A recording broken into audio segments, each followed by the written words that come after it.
મહીસાગર જિલ્લામાં જીબીએસના શંકાસ્પદ કેસોના પગલે જિલ્લા કલેક્ટર અર્પિત સાગરે વિરણિયા પાનમપાલા શાળા અને ચિલ્ડ્રન હોમની મુલાકાત લીધી. બાળકોને અપાતા ભોજનની ગુણવત્તાની ઝીણવટભરી ચકાસણી કરી સંબંધિતોને કડક સૂચના આપવામાં આવી. મહીસાગર જિલ્લામાં તાજેતરમાં જોવા મળેલા જીબીએસના શંકાસ્પદ કેસોને પગલે જિલ્લા વહીવટીતંત્ર અને આરોગ્ય વિભાગ સંપૂર્ણપણે સતર્ક બન્યું છે.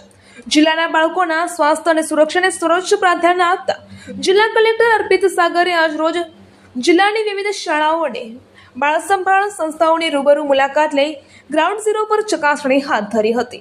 જિલ્લા કલેક્ટરે આજે વિરણિયા પ્રાથમિક શાળા, પાનમપાલા પ્રાથમિક શાળા, સ્થાનિક આંગણવાડી કેન્દ્ર તેમજ લુણાવાડા સ્થિત ચિલ્ડ્રન હોમ ફોર ગર્લ્સની મુલાકાત લીધી હતી. આ મુલાકાત દરમિયાન તેમણે ખાસ કરીને આ સંસ્થામાં બાળકોને આપવામાં આવતા મધ્યાહન ભોજન અને અન્ય આહારની ગુણવત્તાની સઘન તપાસ કરી હતી.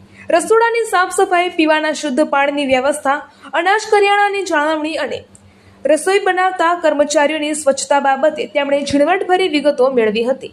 બાળકોના સ્વાસ્થ્ય સાથે કોઈપણ પ્રકારની બાંધછોડ ચલાવી લેવામાં આવશે નહીં તેવો સ્પષ્ટ સંદેશ આપતા કલેક્ટરશ્રીએ શાળાના આચાર્યો, આંગણવાડી કાર્યકરો અને ચિલ્ડ્રન હોમના સંચાલકોને પોષણયુક્ત અને સંપૂર્ણપણે હાઇજેનિક ભોજન પીરસવા માટે જરૂરી માર્ગદર્શન અને સૂચનાઓ આપી હતી. વધુમાં સંકુલમાં આરોગ્યપ્રદ વાતાવરણ જાળવી રાખવા અને કોઈપણ બાળકમાં બીમારીના સામાન્ય લક્ષણ જણાય તો તુરંત જ આરોગ્ય વિભાગનો સંપર્ક કરવા તાકીદ કરી હતી. જિલ્લા વહીવટીતંત્ર દ્વારા નાગરિકોને અપીલ કરવામાં આવી છે કે અફવાઓથી દૂર રહે અને બાળકોના ખાનપાન તેમજ સ્વચ્છતા બાબતે વિશે કાળજી રાખે.